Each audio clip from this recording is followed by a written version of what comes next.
बाबूजी के अंतिम संस्कार की सारी औपचारिकताएं और धार्मिक कार्य पूरे कर 15 दिनों बाद मेहुल आज मधु और बेटी गुड्डू के संग अपने शहर लौट गए। बाहर से आए सभी नाते रिश्तेदार भी वापस जा चुके थे। सूने घर का कोना कोना बाबूजी की यादों और बातों को याद दिला रहा था। थक हार कर मैं बालकनी में रखी उनकी प्रिय आराम कुर्सी पर जाकर पसर गई।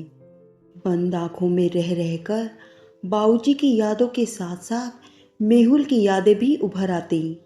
इन 15 दिनों में जिस मेहुल को मैंने देखा, कहीं से भी ऐसा नज़र नहीं आ रहा था कि वो अपनी याददाश्त खो चुके हैं। कहीं ऐसा तो नहीं कि उनकी याददाश्त लौट आई है। यकायक गर्म शॉल के स्पर्श ने मुझे चौंका दिया। आंखें खोलकर देखा, समीर सामने खड़े थे। इतनी ठंड में खुले में बैठी हो, बीमार पड़ जाओगी। आओ अंदर चलते हैं, तुम्हें बाबूजी की एक अमानत भी सौंपनी है। समीर की इस बात से मेरी आंखों में एक प्रश्न चिन्ह उभर आया, लेकिन कुछ पूछने की बजाय मैं उनके साथ अंदर जाने के लिए उठ खड़ी हुई। समीर ने आगे बढ़कर मेरा हाथ थाम लिया तो दिल अचानक भर आया। कितना ख्याल है समीर को मेरा। बाबूजी की पसंद कभी गलत हो ही नहीं सकती। बाबूजी के कमरे में पहुंचकर उनकी तस्वीर को निहारने लगी तो तस्वीर से जुड़े यादों के पन्ने खुद ही फड़फड़ा उठे। बरसों पहले मेहुल की दुल्हन के रूप में मैंने इस घर में कदम रखा था। तब पहली बार अपने सिर पर बाबूजी के प्यार भरे हाथ का स्पर्श पाकर मन एक आत्मीय गर्माहट से भर गया था। आज उनकी तस्वीर पर हाथ फिराते हुए मन वही आत्मीय गर्माहट पाने के लिए बेचैन हो उठा। बाबूजी का वो स्नेहिल स्पर्श अंत तक मेरे सिर पर बना रहा। माँ बाप के प्यार से वंचित मेरा सूखा मन उनके अपनेपन से हरा भरा हो उठा था। शायद जितनी शिद्दत से मैंने अपनी ज़िंदगी में माँ बाप की कमी महसूस की थी, उतनी ही शिद्दत से बाबूजी ने भी अपनी ज़िंदगी में एक बेटी की कमी महसूस की थी। दो खाली मन आसानी से एक दूसरे के पूरक बनते चले गए। हमारा आपसी प्यार देखकर कभी कभी मेहुल भी बाबूजी से शिकायत कर बैठते। क्या बाबूजी, इतना प्यार तो आपने कभी मुझे यानी अपने बेटे को भी नहीं किया। अच्छा, तो तू ऐसे ही इतना बड़ा हो गया। अरे, उमा के जाने के बाद तुझे माँ बाप दोनों का प्यार दिया है मैंने। दिशा को तो वो भी नहीं मिला। माता पिता दोनों का साया एक्सीडेंट में एक साथ ही उठ गया। फिर भी देख कितनी संस्कारी है। यदि तूने कभी उसका दिल दुखाया तो मैं तेरे कान खींच लूँगा। समझ ही नहीं आता आप मेरे पिता हैं या दिशा के। मेहुल झूठा गुस्सा दिखाते तो बाबूजी के साथ साथ मैं भी मुस्कुरा उठती। जानती थी बाप बेटे की ये लड़ाई का नाटक मुझे ही खुश करने के लिए है, वरना बाबूजी अपने बेटे को कितना चाहते हैं, उस पर कितना गर्व करते हैं, ये सब जानते हैं। वैसे मेहुल थे भी गर्व करने के काबिल। लड़ाकू विमान उड़ाने वाले जांबाज देशभक्त पायलट बेटे पर कौन पिता गर्व नहीं करेगा।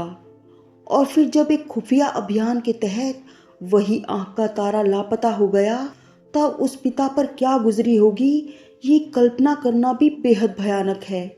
3 दिनों के खोजी अभियान के बाद घने जंगलों से विमान का मलबा ही बरामद हो सका। मेहुल का कुछ पता न लगा। रो रो कर मेरी आंखों के आंसू सूख गए थे, लेकिन दिल कतई ये मानने को तैयार न था कि मेहुल अब इस दुनिया में नहीं है। कैसे मान लेती? यदि मर गए होते तो उनके शव का कोई तो अवशेष मिलता। एक समय के बाद सरकार की ओर से खोज अभियान बंद करा दिया गया। उसी दिन शाम को अचानक मेरी तबीयत बिगड़ गई। बाबूजी तुरंत मुझे डॉक्टर के पास ले गए, ये जानकर कि मैं प्रेग्नेंट हूँ। हमें समझ ही नहीं आ रहा था कि इस खबर से खुश हुआ जाए या परेशान। लेकिन बाबूजी के विचार जानकर मैं दंग रह गई।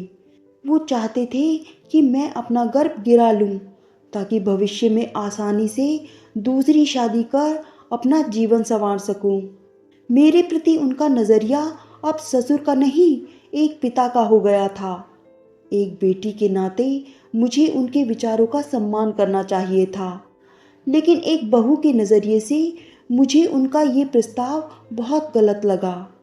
आखिर जीत मेरी हुई।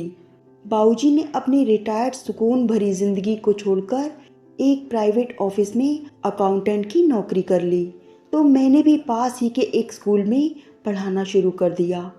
बाबूजी अपने दुख को भुलाकर मुझसे नई जिंदगी शुरू करने की विनती करने लगे। उनके अनुसार अब मैं उनकी बहू नहीं, बेटी थी, और मेरे आगे के जीवन को सुखी बनाना अब उनकी सबसे बड़ी जिम्मेदारी थी। मैं उनकी इस विनती पर तड़प उठती, ये कहकर लड़ने पर उतारू हो जाती कि वो कैसे बाप हैं जो अपने बेटे को जीते जी मरा हुआ मान बैठे हैं। अपने रिश्ते घावों को भूलकर बाबूजी मेरे जख्मों पर मरहम लगाने लगते, अपने बुढ़ापे और मेरी लंबी सूनी जिंदगी की दुहाई देने लगते। हद तो तब हो गई जब वो मुझसे समीर से शादी करने के लिए दबाव डालने लगे। समीर मेहुल का दोस्त था और अक्सर घर आता रहता था। मेहुल को ढूंढने में भी उसने हमारी बहुत मदद की थी, और अब भी घर बाहर के कई छोटे बड़े काम वो आकर कर देता था।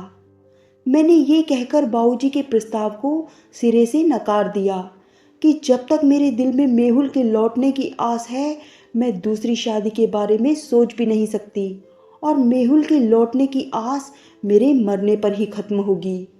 मेरी बात सुनकर बाबूजी उस दिन एकदम टूट गए थे। एक बारगी तो मुझे भी अपनी साफ गोई पर बहुत अफसोस हुआ था। ये डायरी बाबूजी ने उनके जाने के बाद तुम्हें देने को कहा था।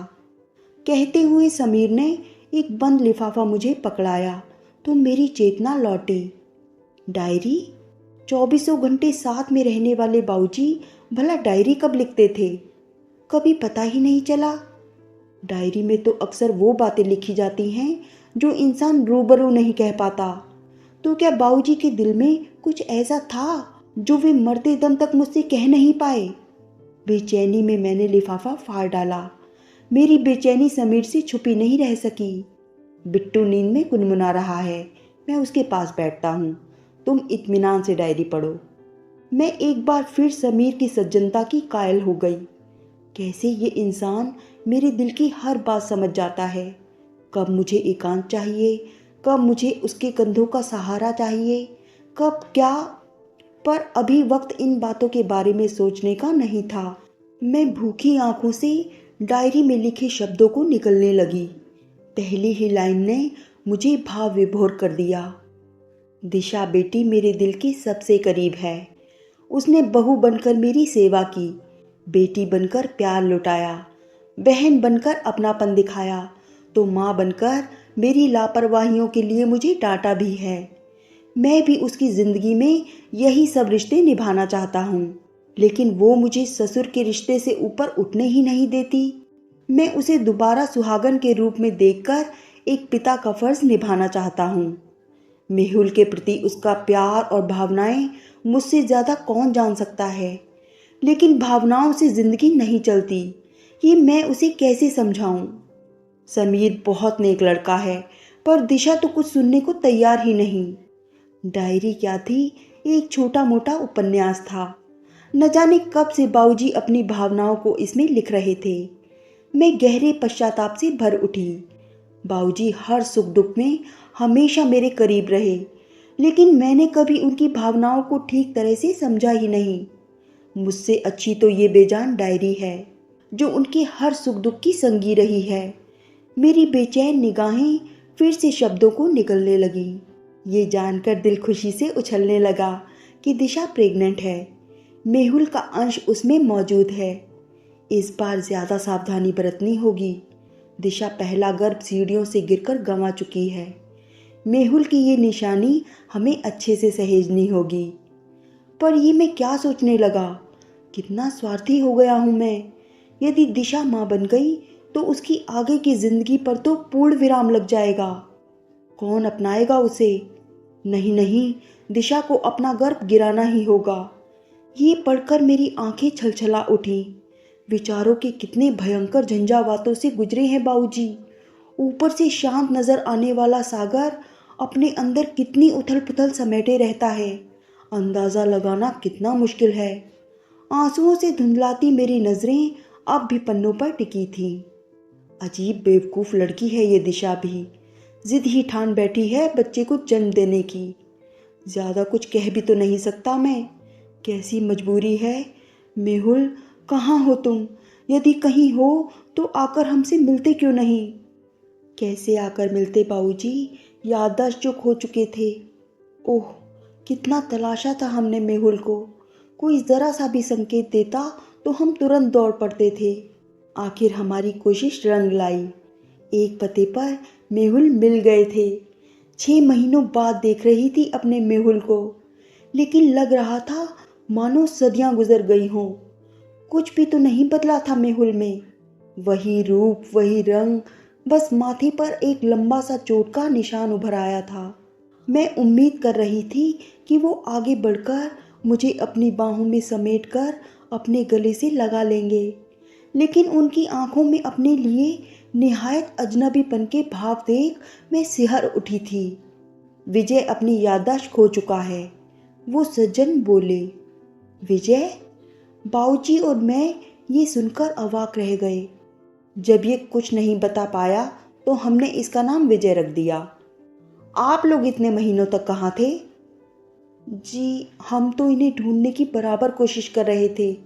कहीं से भी उम्मीद की किरण नज़र आती तो दौड़े चले आते। पेपर में फ़ोटो भी दिया था। पेपर देखने का वक्त किसे था? हम लोग तो हर वक्त विजय की तीमारदारी में लगे रहते थे। सप्ताह भर तो बेहोशी में ही रहा। मैंने तो इसके जीवन की उम्मीद ही छोड़ दी थी। ये तो मधु की अथक कोशिशें थीं जो उसे मौत के मुंह से निकाल लाई। लो, आ गई मधु, मेरी बेटी और विजय की पत्नी। ये सुनकर मुझे लगा मेरा सिर घूम जाएगा और मैं यहीं बेहोश हो जाऊंगी। बाबूजी ने मजबूती से मेरा हाथ थाम लिया था। मैं आपकी मनोदशा समझ सकता हूँ, पर प्लीज़ आप भी मेरी मजबूरी समझिए। मधु को देखते हुए उसके पिता की आंखों में जो याचना के भाव उभरे, वो देख मैंने और बाबूजी ने उस समय और कुछ भी कहना उचित नहीं समझा। थके कदमों से हम लौट आए थे। बाबूजी उस दिन अचानक बहुत बूढ़े लगने लगे थे। अब तक की संजोई हिम्मत, आशाओं पर एक पल में ही पानी फिर गया था। देर रात तक वो चुपचाप मेरे पास बैठे रहे। वो मूक शब्द आज मेरे सामने डायरी में नजर आने लगे थे। समझ नहीं आ रहा मैं मेहुल के जिंदा मिलने की खुशियां मनाऊं या शोक। बेटा जिंदा है सोचकर दिल को राहत तो बहुत मिली है, पर इस हालात की तो कभी कल्पना भी नहीं की थी। अब तो सब कुछ भगवान पर छोड़ दिया है। वो जो करेंगे सबके भले के लिए ही करेंगे। बस दिशा का ख्याल चैन नहीं लेने देता। मेरे जीवन की लौ तो अब टिमटिमाने लगी है। काश इसके बुझने से पहले दिशा के जीवन को कोई सही दिशा मिल जाए, वो किसी का हाथ थाम ले। मेरी आंखें एक बार फिर पनीली हो उठी। मुश्किल से मुश्किल हालातों में भी बाबूजी को मेरे ही हित का ख्याल रहता था। तभी तो एक दिन उन्होंने जिद ही पकड़ ली। वो बोले, मैंने समीर से बात कर ली है, वो तुम्हें इस हालत में भी अपनाने को तैयार है। मेहुल की याददाश्त अब नहीं लौटेगी। मैं उसे बड़े बड़े डॉक्टर्स को दिखा चुका हूँ। इधर मेरी तबीयत ज़्यादा खराब रहने लगी थी, इसलिए पिछली 2 बार से तो बाबूजी और समीर ही जाकर मेहुल से मिलकर आए थे। वैसे भी मुझे अब वहाँ जाने में संकोच होने लगा था। मधु को शक तो पहले दिन ही हो गया था कि मैं मेहुल की पत्नी हूँ, और हमारे बार बार जाने से उसका शक यकीन में बदल गया था। मेरे जाते ही वो वहाँ से हट जाती थी। ऐसे में मेरी हालत अजीब हो जाती थी। लगता था पराई अमानत में खयानत कर रही हूँ। अब तो मेहुल मेरे लिए पराई अमानत ही था। बाबूजी और समीर के खूब याद दिलाने पर भी मेहुल शून्य में ही ताकते रहते, बल्कि कई बार तो झुंझला उठते थे। मैंने हालातों से समझौता करने में ही अपनी भलाई समझी। एक सादे समारोह में समीर से मेरी शादी संपन्न हो गई। लेकिन ये क्या? बाबूजी की डायरी तो कुछ और ही सच बयान कर रही थी। उस दिन मैं और समीर मेहुल को पिछली बातें याद दिलाने की कोशिश कर रहे थे कि सीढ़ियों से मधु नाश्ते की ट्रे लेकर आती दिखी। पिछली मुलाकात में मधु के पिताजी ने बता दिया था कि मधु को 2 माह का गर्भ है। तब से मुझे मधु पर भी बहू सा प्यार आने लगा है। आखिर उस बेचारी का दोष ही क्या है? पर दिशा से मैं अपनी भावनाएं छुपा गया। आखिर है तो वो उसकी सौत ही। तभी अचानक मधु का पांव फिसला और वो सीढ़ियों से गिर पड़ी। तो मुझे दिशा के गिरने और गर्भपात का दृश्य याद आ गया। मैं जोर से चिल्ला उठा, मेहुल बचा उसे, वरना वो भी दिशा की तरह अपना बच्चा खो बैठेगी। मेहुल हक्का बक्का कभी मुझे तो कभी मधु को देख रहा था। उसके चेहरे पर हर सेकंड नए भाव आ रहे थे। अचानक वो जोर से चिल्ला उठा, बाऊजी। तब तक समीर ने मधु को संभाल लिया था। मधु को चोट आई थी। हम सब तुरंत उसे लेकर हॉस्पिटल गए। मधु को ऑपरेशन थिएटर में ले जाया गया। भगवान का लाख लाख शुक्र था कि मधु और बच्चे की जान बच गई। इस दौरान मेहुल बराबर मेरे आसपास बाऊजी बाऊजी करता मंडराता रहा। तब जाकर मुझे समझ आया कि उसे सब कुछ याद आ गया है। वो मुझसे लिपटकर बिलख उठा। वो दिशा से मिलने की जिद करने लगा। तब तक मधु के पिता भी आ चुके थे। उन्हें देखकर मेहुल कुछ संभला। मधु को बाहर लाकर वार्ड में लिटा दिया गया। उसे सकुशल पाकर हम सबके चेहरे खिल उठे। मेहुल मधु के सिर पर प्यार से हाथ फेरने लगा। याददाश्त वापस आने के बावजूद भी उसे ये याद था कि मधु उसकी पत्नी है। ये देखकर मधु के पिता के चेहरे पर सुकून उभर आया। मैं अनजाने ही खुद को अपराधी सा महसूस करने लगा। मैं एक पिता से उसकी बेटी का सुख, एक पत्नी से उसके पति का सुख और एक अजन्मी संतान से उसके पिता का सुख कैसे छीन सकता हूँ? सब कुछ किसी फिल्मी दृश्य की तरह लग रहा था। कभी कभी फिल्मों जैसी नाटकीय घटनाएं असल जिंदगी में भी घट जाती हैं, लेकिन फिल्मों की तरह उनका नाटकीय अंत करना हम इंसानों के वश में नहीं होता कि हीरो हीरोइन या किसी एक को मार दें या किसी एक को विलन साबित कर दें। मैं तो इन चारों ही पात्रों की लंबी उम्र की दुआ करता हूँ। समीर मुझे मेरे बेटे की तरह ही प्यारा लगने लगा है और मैं जानता हूँ वो दिशा से बेहद प्यार करने लगा है। दिशा उसके संग हमेशा सुखी रहेगी। मधु के प्रति भी मेरे दिल में कोमल भावनाएं जन्म लेने लगी हैं। उसने मेरे बेटे को नई जिंदगी दी। सब कुछ जानते हुए भी हमेशा हमें सहयोग किया। उसके और उसके पिता की आंखों में मंडराते आशंका के बादलों का अर्थ, उनका दुख दर्द सब मुझे समझ आने लगा है। मेहुल जो अभी कुछ क्षण पहले दिशा से मिलने को बेताब हो रहा था, अब कितने प्यार से मधु का सिर सहला रहा है। 2 टुकड़ों में बंटकर क्या वो सुकून की जिंदगी जी पाएगा? मेरी चिंता ने अब एक नया मोड़ ले लिया था। कल तक मैं मेहुल की याददाश्त चले जाने से दुखी था और अब लौट आने से दुखी था। मेरे सामने तराजू के 2 पलड़े थे, एक में मेहुल और दूसरे में विजय। जितनी बार तौला, विजय का पलड़ा भारी पाया। मैं समझ गया, मेहुल का विजय बनकर जीने में ही हम सबका हित है। मेहुल को अकेले में सब कुछ समझाकर मैं लौट आया। सीने पर पत्थर रखकर मैंने दिशा से कह दिया कि मेहुल की याददाश्त अब कभी नहीं लौटेगी। दिशा मेरी बेटी, प्लीज़ मेरे इस झूठ को माफ़ कर देना। फिर एक लंबे समय तक डायरी में कुछ नहीं लिखा गया था। मुझे याद आया, मेरी शादी, बिट्टू का जन्म, मधु के बेटे गुड्डू का जन्म, इस सब में बाऊजी बहुत बिजी हो गए थे। फिर आगे के पन्नों में लिखा था, अब 2 परिवार पूरी तरह से बस गए हैं। हालांकि मैं बट गया हूँ, पर इस बटने में भी एक सुकून है, सबके साथ न्याय कर पाने का सुकून। पर शायद मैं दिशा के साथ पूरा न्याय नहीं कर पाया। कहते हैं जो दिल के सबसे करीब होता है, इंसान उसी के साथ थोड़ा अन्याय करने की हिम्मत कर पाता है, इस भरोसे पर कि वो मेरी मजबूरी आसानी से समझकर मुझे माफ़ कर देगा। मेरे दिल के सबसे करीब थी, है और हमेशा रहेगी मेरी दिशा बेटी। बाऊजी, मैं तस्वीर के आगे नतमस्तक होकर बिलख उठी। सिर पर एक प्यार भरा स्पर्श पाकर मेरी रुलाई थमी और मैं मुड़कर समीर के गले से लग गई।